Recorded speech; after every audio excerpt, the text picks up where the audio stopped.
ദൈവനാമത്തിന് നന്ദിയോടെ സ്തോത്രം ചെയ്യുന്നു.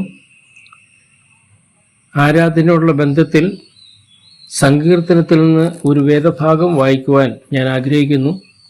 34 സങ്കീർത്തനം അതിൻ്റെ 8 വാക്യം. സങ്കീർത്തനം 34 അതിൻ്റെ 8. യഹോവ നല്ലവനെന്ന് രുചിച്ചറിവീൻ, അവനെ ശരണം പ്രാപിക്കുന്ന പുരുഷൻ ഭാഗ്യവാൻ. ഈ വേദഭാഗം വായിച്ചപ്പോൾ എനിക്ക് വേറൊരു വേദഭാഗം എൻ്റെ ഓർമ്മയിൽ വന്നു. അത് എബ്രായർക്കെതിരെ ലേഖനം 2-ാം അധ്യായം 9-ാം വാക്യത്തിലാണ്. എങ്കിലും ദൈവകൃപയാൽ എല്ലാവർക്കും വേണ്ടി മരണം ആസ്വദിപ്പാൻ ദൂതന്മാരിലും അല്പം ഒരു താഴ്ച വന്നവനായ യേശു മരണം അനുഭവിച്ചതുകൊണ്ട് അവനെ മഹത്വവും ബഹുമാനവും അണിഞ്ഞവനായി നാം കാണുന്നു. ഇവിടെയും മരണം ആസ്വദിച്ച ഒരു വ്യക്തി അല്ല, ഇവിടെ ദാവീദ് സങ്കീർത്തനക്കാരൻ പറയുന്നത് യഹോവ നല്ലവൻ എന്ന് രുചിച്ചറിവീൻ. തൻ്റെ ജീവിതത്തിൽ വലിയ വലിയ പ്രതിസന്ധികൾ കൂടി കടന്നുപോയി എന്ന് നമുക്കറിയാം.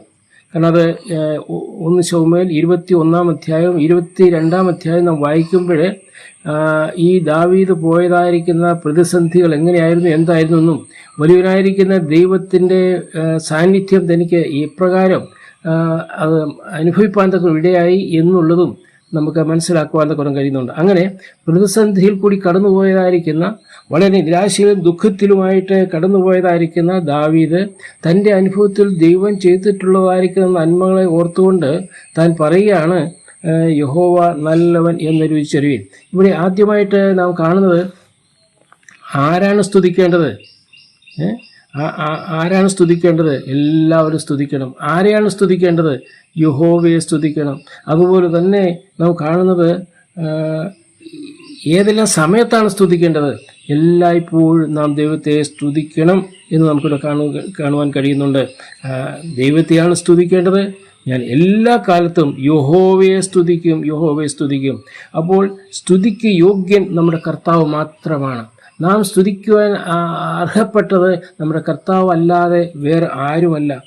അതുപോലെ തന്നെ യഹോവയുടെ വിശുദ്ധന്മാരെ അവനെ ഭയപ്പെടുവീൻ. അതിൻ്റെ 9-ാം വാക്യത്തിൽ കാണുന്നത് യഹോവയുടെ വിശുദ്ധന്മാരെ അവനെ ഭയപ്പെടുവീൻ. അപ്പോൾ ദാവീദ് താൻ തൻ്റെ ജീവിതത്തോടുള്ള ബന്ധത്തിൽ താൻ പറയുന്നു. എന്താണ് പറയുന്നത്? അതിൻ്റെ 1-ാം വാക്യത്തിൽ ഞാൻ, അതിൻ്റെ 4-ാം വാക്യത്തിൽ ഞാൻ, അതിൻ്റെ 6-ാം വാക്യത്തിൽ ഈ എളിയവൻ. വലിയ ദാവീദ് തൻ്റെ ജീവിതത്തോടുള്ള ബന്ധത്തിൽ തൻ്റെ ജീവിതത്തിൽ ദൈവം ചെയ്തിട്ടുള്ളതായിരിക്കുന്ന വൻ ഉപകാരങ്ങൾ ഓർത്തുകൊണ്ട് പല പീഡകളെ പ്രതിസന്ധികൾ കടന്നു പോകേണ്ടതായിട്ട് വന്നെങ്കിൽ തന്നെയും ദൈവം നല്ലവനാണ്. അതുമാത്രമല്ല, താൻ തനിയാൽ ആരാധിക്കുന്നത്, താൻ മറ്റുള്ളവരെ കൂടി താൻ ആഹ്വാനം ചെയ്യുന്നതായിട്ടാണ് നമുക്ക്. അതിന് 3-ാം വാക്യത്തിൽ പറയുന്നത് എന്നോട് ചേർന്ന് യഹോവയെ മഹത്വപ്പെടുത്തുകയും. താൻ തനിയെയുള്ള ആരാധനയല്ല, പിന്നെയോ ഈ വലുവനായിരിക്കുന്ന ദൈവത്തെ രുചിച്ചറിയായിരിക്കുന്ന എല്ലാവരും കടന്നു വരണം. അത് എന്നോടുകൂടെ നിങ്ങളും ദൈവത്തെ സ്തുതിക്കണം, നിങ്ങളും ദൈവത്തെ മഹത്വപ്പെടുത്തണം. അതുകൊണ്ടാണ് പറയുന്നത് യഹോവ നല്ലവനെന്ന് നീ രുചിച്ചറിയണം. അതെ, ഈ ഒരു രുചിച്ച് അറിയുവാൻ തക്കോണം ദൈവം നമുക്ക് സഹായിച്ചു, അല്ലേ? ദൈവം നമുക്ക് വലിയവ ചെയ്തിരിക്കുന്നു. ദൈവം നമ്മുടെ ജീവിതത്തിൽ അനേക സന്ദർഭങ്ങൾ ഞങ്ങൾ നമ്മുടെ ജീവിതത്തിൽ പറയുവാനുണ്ട്.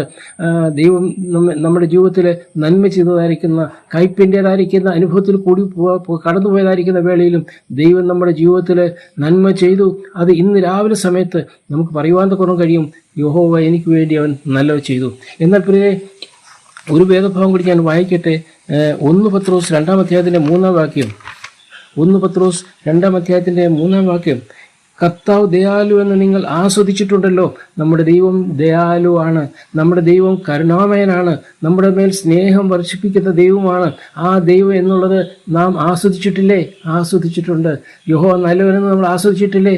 ആസ്വദിച്ചിട്ടുണ്ട്. കർത്താവ് ദയാലുവാണ്. കഴിഞ്ഞ നാളുകളിൽ കർത്താവെ പ്രിയരെ, നാം ചെയ്ത തെറ്റിന് അനുസരിച്ച് നമ്മെ ശിക്ഷ വിധിക്കാനായിരുന്നുവെങ്കിൽ ഒരിക്കലും നമുക്ക് ഈ ലോകത്തിൽ ജീവിക്കുവാൻ കഴിയില്ലായിരുന്നു. ഒരിക്കലും ദൈവത്തെ ആരാധിപ്പാൻ തക്കൊണ്ട് കഴിയില്ലായിരുന്നു. എന്നാൽ അവിടെ ദയാലുവാണ്. അത് നമുക്ക് ആസ്വദിപ്പാൻ തക്കൊണ്ട് കഴിഞ്ഞിട്ടുണ്ട്. ഒരു വേദഭാഗം കൂടി വായിച്ചുകൊണ്ട് ഞാൻ തുടർന്ന് പോകാം. യോഹന്നാന്റെ സുവിശേഷത്തിലേക്ക് കടന്നു വരാം. യോഹന്നാന്റെ സുവിശേഷം 6-ാം അധ്യായം അതിൻ്റെ 53-ാം വാക്യത്തിൽ നാം ഇപ്രകാരം വായിക്കുന്നുണ്ട്. യോഹന്നാന്റെ സുവിശേഷം 6-ാം അധ്യായം അതിൻ്റെ 53 യേശു അവരോട് പറഞ്ഞത്, ആമേൻ ആമേൻ ഞാൻ നിങ്ങളോട് പറയുന്നു, നിങ്ങൾ മനുഷ്യപുത്രന്റെ മാംസം തിന്നാതെ എൻ്റെ രക്തം കുടിക്കാതെ ഇരുന്നാൽ നിങ്ങൾക്ക് ഉള്ളിൽ ജീവൻ ഇല്ല. അതേ വചനം എന്ന് പറഞ്ഞാൽ ആ വചനം കർത്താവായ യേശുക്രിസ്തുവാണ്. ആ കർത്താവായ യേശുക്രിസ്തുവിനെ ഭക്ഷിപ്പാൻ, ആ കർത്താവായ യേശുക്രിസ്തുവിനെ നമുക്ക് ഗ്രഹിപ്പാൻ, അത് ആസ്വദിപ്പാൻ തൊക്കണം ദൈവം നമുക്ക് കൃപ തന്നു.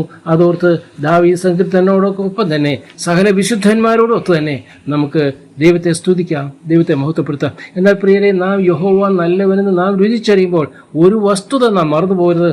അതാണ് ഞാൻ രണ്ടാമത് വായിച്ചതായിരിക്കുന്ന ആ വേദഭാഗം.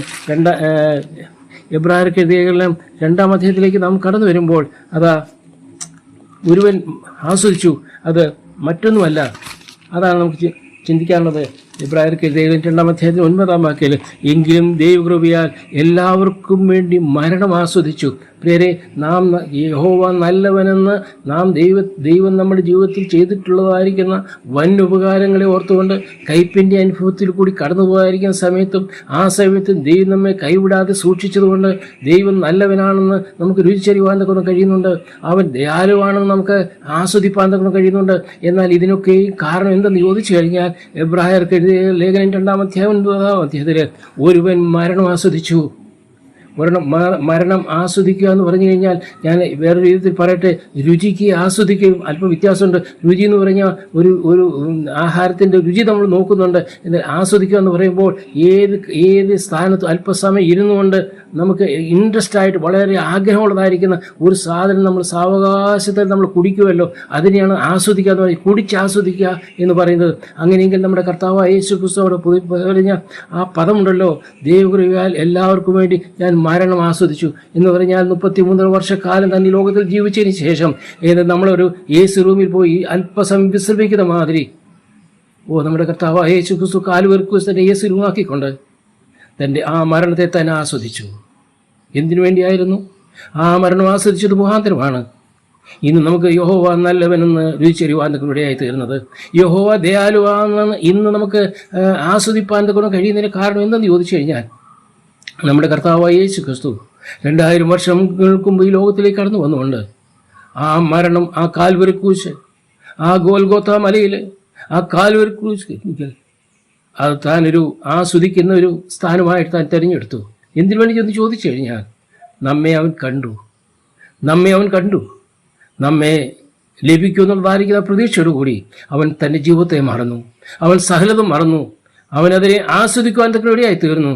അതെ, എനിക്ക് എൻ്റെ അനേക കുഞ്ഞുങ്ങൾ എനിക്ക് വേണ്ടി ജനിക്കുമല്ലോ, അത് കണ്ടുകൊണ്ട് അവനത് ആസ്വദിക്കുക, മരണം ആസ്വദിച്ചു എന്നാണ് നമുക്ക് കാണുവാൻ കഴിയുന്നത്.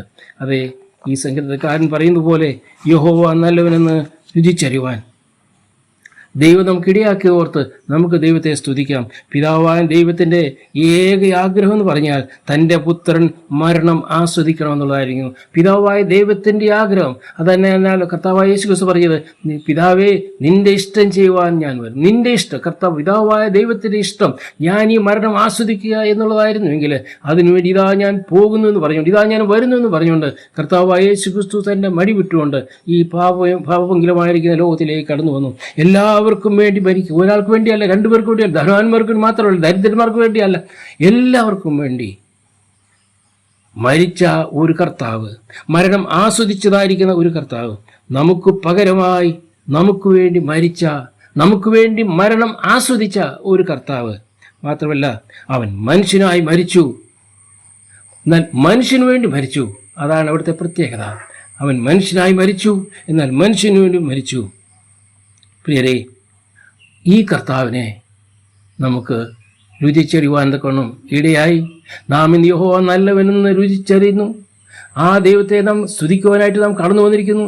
എന്നാൽ ഒരു കാര്യം നാം മറന്നു പോരുത്, നാം ഇവിടെ ഇരുന്നുകൊണ്ട് യഹോവ നല്ലവനെന്ന് നാം രുചിച്ചറിയുകൊണ്ട് ദൈവത്തെ സ്തുതിക്കുമ്പോൾ ഇതിൻ്റെ പിന്നിൽ വലിയൊരു ആസ്വദിച്ച ഒരു സംഗതിയുണ്ട്. നമ്മുടെ കർത്താവായ യേശുക്രിസ്തു ആ മരണത്തിൽ കാൽവരി ക്രൂശിൽ കിടന്നുകൊണ്ട് 33 വർഷക്കാലം ജീവിച്ചതിന് ശേഷം തന്നെ ഒരു പളുങ്കുമെത്തയായിട്ട് കാൽവരി ക്രൂശിനെ കണ്ടു. ആ മരണത്തിൻ്റെ സ്ഥാനത്ത് അവൻ അവിടെ ഇരുന്നുകൊണ്ട് എൻ്റെയും നിങ്ങളുടെയും ആ പാപഭംഗിലമായ ജീവിതത്തിൽ നിന്ന് തിരിച്ചു വരുന്നതായിരിക്കുന്ന ആ വരവ് കണ്ടുകൊണ്ട് ഇതാ മരണം ആസ്വദിക്കുന്ന ഒരു കർത്താവ്. നമുക്ക് ഈ കർത്താവിനെ സ്തുതിക്കാം. ഈ രാവിലെ സമയത്ത് ഈ കർത്താവിനെ നമുക്ക് മഹത്വപ്പെടുത്താം. കർത്താവെ, അവിടുന്ന് ആ മരണം ആസ്വദിച്ചില്ലായിരുന്നുവെങ്കിൽ എനിക്ക് ഇനി യഹോവ നല്ലവനെന്ന് പറയുവാൻ കഴിയില്ലായിരുന്നു. എൻ്റെ ജീവിതത്തിൽ അനേക കഷ്ട എല്ലാം എൻ്റെ ജീവിതത്തിൽ ഉണ്ടായിട്ടുണ്ട്. എന്നാൽ എൻ്റെ ദൈവത്തെ എനിക്ക് കണ്ടുമുട്ടുവാൻ, യഹോവ നല്ലവൻ രുചിച്ചറിയുവാൻ എനിക്കിടയായി തീർന്നതിന് പിന്നിൽ അവിടുത്തെ കാൽവരി കുരിശിലെ മരണമാണ്. അവിടുന്ന് മരണം ആസ്വദിച്ചതോടെന്ന് പറഞ്ഞുകൊണ്ട് നമുക്ക് ഈ രാവിലെ സമയത്ത് നമുക്ക് അവനെ സ്തുതിക്കുകയും അവനെ മഹത്വപ്പെടുത്തുകയും ചെയ്യാം. ദൈവനാമം മഹത്വപ്പെടുമാറാകട്ടെ. ആമേൻ.